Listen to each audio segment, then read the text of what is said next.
Deuteronomy 002. A lot of what happens in Deuteronomy was presented in Numbers, because, as I said, in Deuteronomy, Moses is speaking to the next generation about the previous generation, about what numbskulls they were, so the new generation would know what Moses had to put up with while getting to the last generation to prep to move on. So when it comes to dealing with the spies and taking over the land, he was speaking on what the old folks did. What purpose does the law serve us now if we are not under it?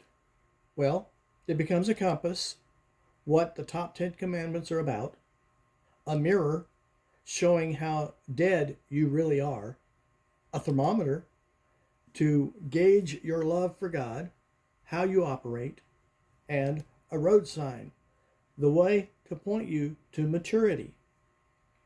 Joshua is now splitting up the people into the land. Reubenites and Gadites and the half-tribe of Manasseh. God was so mad at Mo that God stated that Mo couldn't go to the promised land and to stop talking about it. Don't keep praying to God for something that he has already closed all the doors and windows. Don't make any images of any kind to God. A cross is acceptable as long as Christ is not on it. This isn't denying Christ.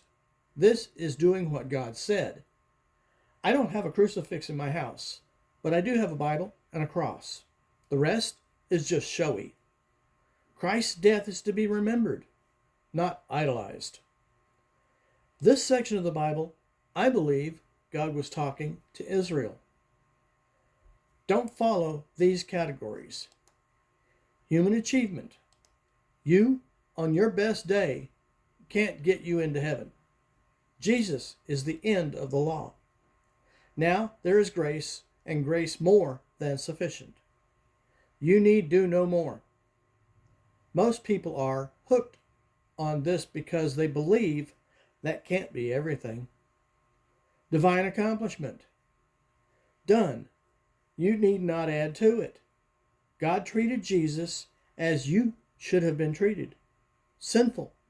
So God would treat you as Jesus should be treated. Sin-free.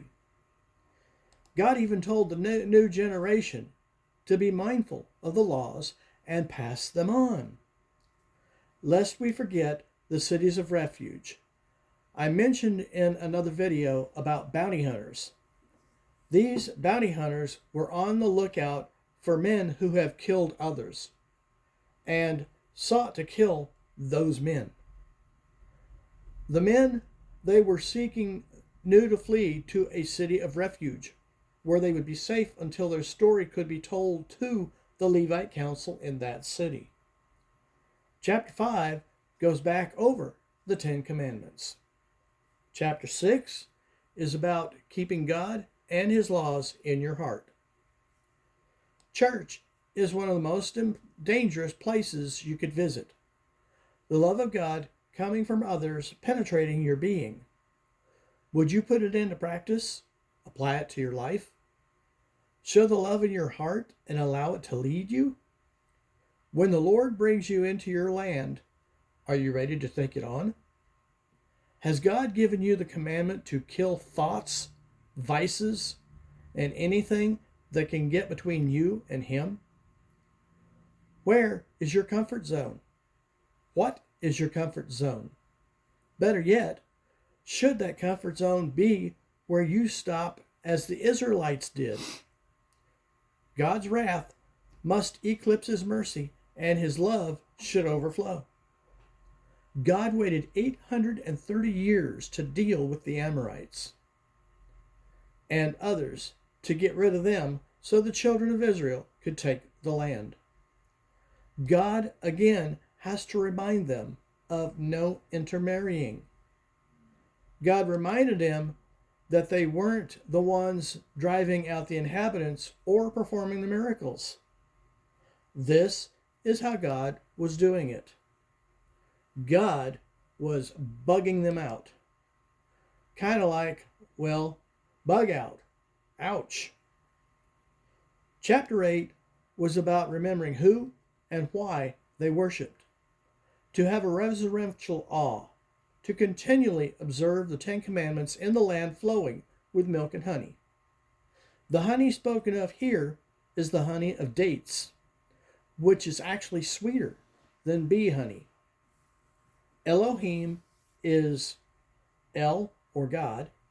Elo is the plural, and Im is the compound.